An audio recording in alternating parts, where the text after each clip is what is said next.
21장 22절에 34절. 그때 아비멜렉과 그 군대 장관 비골이 아브라함에게 말하여 이르되 내가 무슨 일을 하든지 하나님이 너와 함께 계시도다. 그런즉 너와 나와 내 아들과 내 손자에게 거짓되이 행하지 아니하기를 이제 여기서 하나님을 가리켜 내게 맹세하라. 내가 내게 후대한 대로 너도 나와 내가 머무는 이 땅에 행할 것이니라. 아브라함이 이르되 내가 맹세하리라 하고 아비멜렉의 종들이 아브라함의 우물을 빼앗은 일에 관하여 아브라함이 아비멜렉을 책망하매 아비멜렉이 이르되 누가 그리하였는지 내가 알지 못하노라. 너도 내게 알리지 아니하였고 나도 듣지 못하였더니 오늘에야 들어노라. 아브라함이 양과 소를 가져다가 아비멜렉에게 주고 두 사람이 서로 언약을 세우니라. 아브라함이 7 암양 새끼를 따로 놓으니 아비멜렉이 아브라함에게 이르되 이 7 암양 새끼를 따로 놓음은 어찌미냐. 아브라함이 이르되 너는 내 손에서 이 암양 새끼 7을 받아 내가 이 우물 판 증거를 삼으라 하고 두 사람이 거기서 서로 맹세하였으므로 그곳을 부엘세바라 이름하였더라. 그들이 브엘세바에서 언약을 세우매 아비멜렉과 그 군대 장관 비골은 떠나 블레 사람의 땅으로 돌아갔고 아브라함은 부엘세바에 에셀나무를 심고 거기서 영원하신 여호와의 이름을 불렀으며 다 함께 그가 블레셋 사람의 땅에서 여러 날을 지냈더라. 아멘. 그리스도인이 가져야 될 힘은 믿음입니다. 믿음. 이 믿음이 굳건해야 우리가 이 세상에서 싸워나갈 수 있는 거고 이 세상의 악한 영에 사로잡힌 것들을 위해서 우리가 지지 아니하고 넉넉히 이기며 나아갈 수 있습니다. 우리가 병에 걸리는 것도 이길 수 있는 방법은 믿음밖에 없습니다. 믿음. 왜 그렇게 얘기하십니까? 그러면 설명을 저도 한 2-3시간 이제 할 수 있을 것 같아요. 왜 믿음으로 밖에 이길 수가 없느냐? 암은 지금 여러분이 엄청난 슈퍼 항암제를 맞아서 하루아침에 나았다고 칩시다. 나았다고 쳐도 여러분의 영성이 바뀌지 않으면 세상에 나가서 똑같이 다시 암이 재발합니다. 다시 재발해요. 제가 이걸 뭐 그냥 얘기 드리는 게 아니라 암이라는 거는 그 사람의 삶의 습관과 상황과 마음의 밭이 바뀌지 않으면 소용없어요. 소용없어. 다시 돌아오는 거예요. 다시 돌아오는 거. 그러니까 여기에서 훈련받은 대로 확실하게 바꿔서 나가셔야 돼요. 그래서 하나님으로부터 늘 평강의 은혜를 구해야 되고 얻어야 돼요. 근데 평강의 은혜가 믿음으로 오지 아니하고 어디서 옵니까? 믿음으로만 오지. 하나님을 의지해서 오지 어디서 오겠어요? 내가 내 뜻대로 되는 게 하나도 없는데, 내 뜻대로 되는 게 하나도 없는데, 모든 게 다 문제고 어려움인데 어떻게 내가 이길 수 있겠느냐 이 얘기예요. 자, 오늘 본문에서 아브라함이 아주 믿음이 좋아졌습니다. 아주 강력해졌어요. 자, 아브라함이 원래는 이제 마므레에서 지냈습니다. 마므레 상수리 나무 숲에 거하다가 이제 그랄로 옮겨왔는데 거기에 올 때에 아내에게 누이라고 속이라고 했어요. 목숨을 구하기 위해서. 그래가지고 이제 아비멜렉 땅에 여차저차 해가지고 들어와서 살았는데 문제가 생기게 된 겁니다. 그 문제는 이제 우리가 쭉 읽어보니까 대략 이런 내용이에요. 뭐냐면 아비멜렉의 종들과 아브라함의 종들 간에 다툼이 있었는데 이유는 아비멜렉 종들이 이 우물을 빼앗아 버린 거예요. 자, 여기서 불렀다는 얘기는 없는데 불렀습니다. 대범하게도 아브라함이 아비멜렉을 불렀어요. 자기 진영으로. 자, 올 때에 군대 장관도 같이 왔습니다. 무섭죠? 군대 장관이 같이 왔어요. 22절에 보세요. 그때 아비멜렉과 그 군대 장관 비골이 아브라함에게 말하여 이르되 네가 무슨 일을 하든지 하나님이 너와 함께 계시도다 하면서 인사하면서 들어왔어요. 그런데 아비멜렉이 함부로 들어오지는 못해요. 정말 이 축복의 말도 그냥 없는 소리 하는 거는 아니에요. 야, 이건 정말 하나님이 함께 하시는 것 아니냐. 어떻게 이렇게 나그네 되었던 아브라함이 이렇게 가솔들과 이 재산이 이렇게 많이 늘어날 수 있겠는가. 축복하는 거예요. 함부로 대할 수 없을 정도로 아브라함을 거의 동등한 지위로 생각하면서 아브라함에게 인사를 했습니다. 정말 여러분들의 지위가 그렇게 높아가게 될 줄로 믿습니다. 하나님이 그렇게 세워주실 거예요. 세워주실 거예요. 자, 그리고 이제 아브라함이 아비멜렉 일행에게 7 암양 새끼를 따로 탁 갖다 올려놓는 거야. 이게 뭡니까? 그랬더니 아브라함이 이제 여차저차한 얘기를 합니다. 당신의 종들과 우리 종들이 이 우물물로 인해서 싸움이 있었다. 당신이 알고 있는 것처럼 이 우물은 내가 판 거다. 이거는 어떻게 보면 성경에서 나오는 정치 외교의 내용이에요. 외교 정치입니다.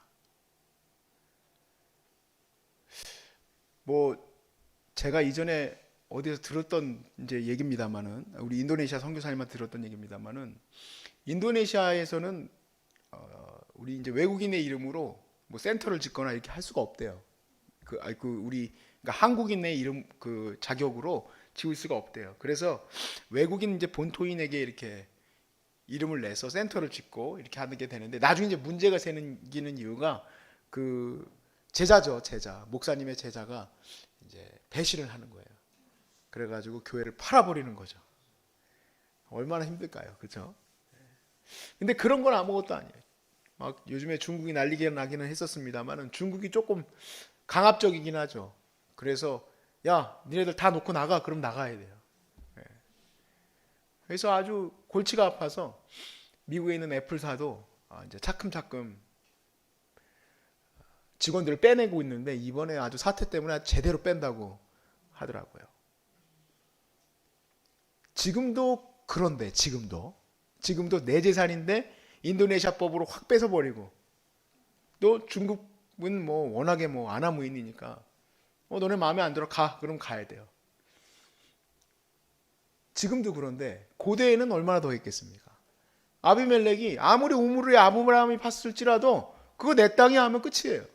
근데 이게 아주 대범합니다. 아브라함이 이거 내가 판 우물이다, 이거 약속을 해줘라 하는 거예요. 어디서 이런 대범함이 나옵니까? 당연히 믿음이죠, 믿음. 아브라함의 군대와 아브라함의 군사적인 무슨 뭐 힘과 능력으로 아비멜렉과 함께 대등하게 뭔가를 할 수 있기 때문에 이런 말이 나오는 게 아니에요. 아브라함이 지난 시간 동안 하나님과 동행하면서 느껴보니까 결국에는 하나님이 자기를 도와주시니, 하나님이 자기를 이끌어 주시는 것에 대한 믿음이 더욱 확고해졌어요. 그래서 이 본문 다음이 이삭을 하나님께 바치는 거예요. 하나님이 이삭을 바치라고 해도 바칠 수 있는 거예요. 하나님께서 이 우물물도 자기에게 파괴했기 때문에 하나님이 지켜주시는 거예요. 하나님이. 그러니까 당당하게 이 우물물은 하나님의 은혜 안에 있는 거니까 이건 내 겁니다 라고 얘기한 거예요. 그래서 31절에 두 사람이 거기서 서로 맹세하였으므로 그곳 이름을 부엘세바라 이름하였다 그랬습니다. 자, 문제는 뭐냐면 아브라함의 때에는 어떻게든 이 믿음으로 이것을 지켜낼 것 같은데 앞으로도 그게 계속될까? 왜냐하면 자기 아들 이제 이삭이 막 태어나서 어린아이인데 자기는 100살이 넘었잖아요. 그러니까 이 아이에게 어떻게 이 우물을 지키게 할 것인가? 왜냐하면 이 우물은 우물 자체가 아니에요. 이건 하나님의 약속의 자리이기 때문에, 하나님이 주시겠다고 했던 약속이기 때문에 이 약속을 붙들게 하는 것은 어떻게 해야 될지 아브라함이 이제 고민이 되겠죠. 그가 하나님 앞에 하시는 일이 있습니다. 33절에 보니까 아브라함은 부엘세바 에셀나무를 심고 거기서 어떤 하나님? 영생하신 하나님, 영원하신 하나님 여호와의 이름을 불렀다. 영원하신 하나님의 이름을 불렀다. 자기는 세대가 끝날 수밖에 없지만 하나님은 영원하신 거예요. 그러니까 하나님은 대를 이어서 계속해서 하나님의 약속을 지켜주실 것을 믿는 겁니다.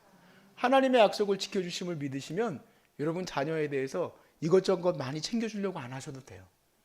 믿음을 유산으로 내려주는 것이 가장 큰 것임을 깨닫게 될 줄로 믿습니다. 하나님이 주신 것이기 때문에 하나님이 지켜주시는 거예요. 하나님이. 얼마 전에 우리 선생님 한 분이 저하고 이제 얘기를 하는데, 이제 같은 교회 출신이라서 그러신지 김하중 대사 얘기를 갑자기 하셨어요. 이제 이런 어떤 코로나 바이러스로 인해서 나라가 지금 뒤숭숭한데 김하중 대사 혹시 아세요? 아시는 분 계시네. 저도 예전에 책을 읽었는데 내용은 잘 안 들어와요. 제가 살짝 그런 내용을 안 좋아해요.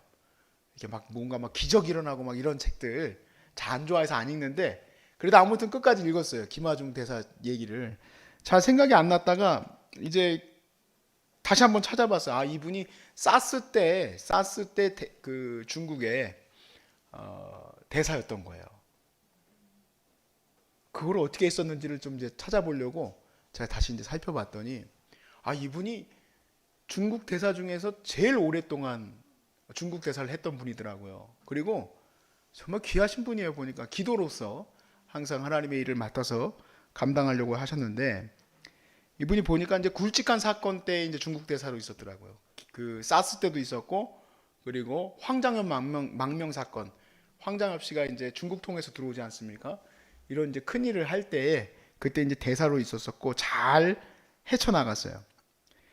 그리고 이제 일 중에 하나 보니까 노무현 대통령이 중국을 방문해야 되는데 이 방문 일정이 사스 때하고 이제 다 겹쳐 있는 거예요. 근데 하나님이 말씀을 주신 거예요. 하나님이 이제 다 걷어 주시겠다고. 그래서 일정을 안 바꿨어. 근데 노무현 대통령 도착하기 이틀 전에 사스가 끝난 거예요. 기가 막히죠. 하나님이 인도하시는 그 은혜로 아무튼 뭐 비판도 많고 여러 가지 있었겠지만 그런 일들을 해냈던 분이더라고. 근데 그분의 말들 중에 이 말이 참 귀했어요. 자기가 중국 대사로 발령났을 때 자기 마음에는, 아, 하나님이 나를 대사로 발령하시는구나. 하나님이 나를 대사로 발령하시는구나 생각을 하고 무엇을 했을까요? 그렇죠. 아주 간단한 대답입니다만 그게 바로 나와야 돼요. 그래서 여기 훈련 잘 받고 계시는 거예요. 하나님의 대사로 나를 발령하시는구나 생각하시니까 그분이 하시는 일이, 이제 중국 CCTV 보면서 중국말 샤오샤오샤오 하는 거 배워야 되겠다가 아니라, 물론 당연히 중국말도 잘하겠죠. 서울대학교 행정대학원 나오고 뭐 했더라고요. 그런데 이분은 기도를 많이 하셨어요. 기도를. 중국인을 위해서 15년간 하루에 2번씩 하나님이 기도시켰고, 그리고 자기가 기도한 횟수를 보니까 1만 번도 넘게 기도했다는 거예요. 1만 번도 넘게 하나님께서 중국인들을 위해서 기도하게 하셨다. 그 중국인들을 위해서 기도하던, 소위 말해서 중보 기도자로 세워지고 나니까 하나님이 그 어려운 시간들 속에서 하나님의 일을 이루게 하셨다라는 것을 저는 확신하게 됐어요. 확신하게 됐어요. 제가 부족한 사람이지 않습니까? 저는 솔직히 목사로서 이 사명을 어떻게 감당해야 될지 처음에는 전혀 몰라요. 지금은 이제 확고히 어떻게 되는지는 알고 이제 사명을 감당하지만 정말 초창기 때 얘기를 하는 거예요. 정말 초창기 때. 그래서 조금 두려운 마음도 생기고, 첫 번째 들어오셨던 환우가 말기 그런 말기암 환자가 아니었어요. 너무너무 정말 심각한 말기암 환자. 밥 못 먹은 지 거의 한 달 된 암 환자였는데, 제가 제 손으로 심장 마사지 하면 CPR이라고 그러죠. 하면서 임종까지 다 했었던 환우예요. 그런 것들을 한 2번 체험하고 나니까 살짝 겁이 나더라고. 그래서 아이고, 이거를 참 감당하기가 쉽지는 않겠지요? 이제 어머니한테 얘기를 했었어요. 그랬더니, 야, 너 무슨 그런 말을 하냐? 이 사역은, 그때 이제 의사 선생님도 아무도 없고 그럴 때요. 나는 이게 의사 선생님이 해야 될 사역 같아. 아니라는 거예요. 이 사역은 목사가 영적으로 끌어가야 될 사역이지, 네가 그렇게 쭈뼛쭈뼛하면 안 돼 하고 얘기하더라고. 그래서 또 아무 말도 못했어요. 우린 가끔 아무 말도 못하게 할 때가 있어. 근데 진짜 많네요.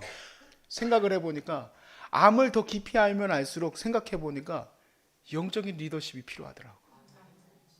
당연히 의사 선생님도 필요하고, 당연히 모든 의료적인 기술과 모든 정말 의학적인 것들이 여러분에게 동원돼야 되지만, 여러분의 영성이 제대로 안 잡혀 있으면 다 고쳐놨어도 다시 재발하기 마련이고 어려운 가운데 빠질 수밖에 없어.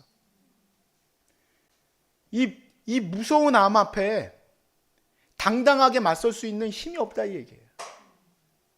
근데 그 힘이 어디서 나올까? 믿음에서 나온다 이 얘기예요. 믿음은 어디서 나옵니까? 믿음은 말씀을 들음에서 나옵니다. 말씀을 들음에서 나와요. 그러니까 내가 잘하고 있다 생각이 들었어요. 그래, 잘하고 있다. 내 목소리가 내 목소리가 아니에요. 그래서 나름대로 좋았을 것 같은데 지금은 이제 목소리가 다 셨어요. 점점 기도원 원장 같아 보죠. 할렐루야. 목소리가 많이 셨어요. 하도 말을 많이 해가지고. 그런데 감사하게 생각해요. 감사하게 생각해. 우리 환우들이 말씀 듣고 회복되고 말씀 듣고 다시 담대함을 가졌다고 이렇게 마음을 갖게 됐을 때 제가 감사하게 생각해요. 여러분, 이 모든 과정이 여러분에게 간증이 되길 바라요. 암은 하루아침에 낫는 것은 불가능해요. 암은 하루아침에 낫는 병이 아니에요. 다시 말씀드리지만 암은 하루아침에 안 나요. 그러니까 제발 무슨 뭐 신유집회 그만 가세요. 그런데 가가지고 되는 게 아니에요. 암은 매일 나아야 돼.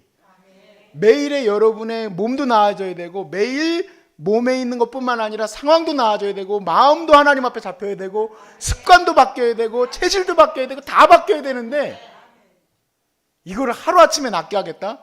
이거 정말 암을 모르는 무식한 말이에요. 암이 나와서 관의 판정받아 다 나았습니다. 할렐루야 간증하고 그런 말 하지도 마세요. 5년 동안 잠잠히 계시옵소서. 나은 게 아니에요. 완전히 이게 바뀌어야 돼요. 완전히. 하나님이 매일 고치시는 거예요. 매일 여러분을 새롭게 하시는 역사가 일어나고 있음을 믿으시기 바라요. 그러니까 매일 믿음이 생겨야 되니까 목사가 이 사명 감당해야 되는구나 하는 것을 알게 됐어요. 여러분, 세상에서 이제 앞으로는 병자였다, 나는 암 환자였다라는 낙인으로 트라우마 갖고 사는 것이 아니라 나는 병 중에 예수의 이름으로 기도하던 자였다. 그리고 예수의 이름으로 기도하던 기도의 능력의 사람으로서 하나님이 나를 보내실 때에는 김하중 대사처럼 당당하게 이거는 이렇게 해야 됩니다 하고 얘기할 수 있는 힘이 어디서 나옵니까? 믿음에서 나오는, 기도의 힘에서 나오는 거예요. 그렇게 완전히 체질이 바뀌길 바래요. 아브라함처럼. 아브라함 옛날엔 삐질삐질하고 쭈뼛쭈뼛하고 아내 보러 누나라고 부르고 누이라고 부르라고 그러고 이랬던 사람이 이제는 탁 왕 앞에서도 이건 내 우물이에요 하고 얘기할 수 있는 담대함이 나오지 않습니까? 여러분도 세상 앞에 그렇게 세워질 때까지 하나님이 훈련시키실 줄로 믿습니다. 힘내시고 여러분 다른 거 없어요. 하나님 앞에 열심히 기도하시면 되는 줄로 믿습니다.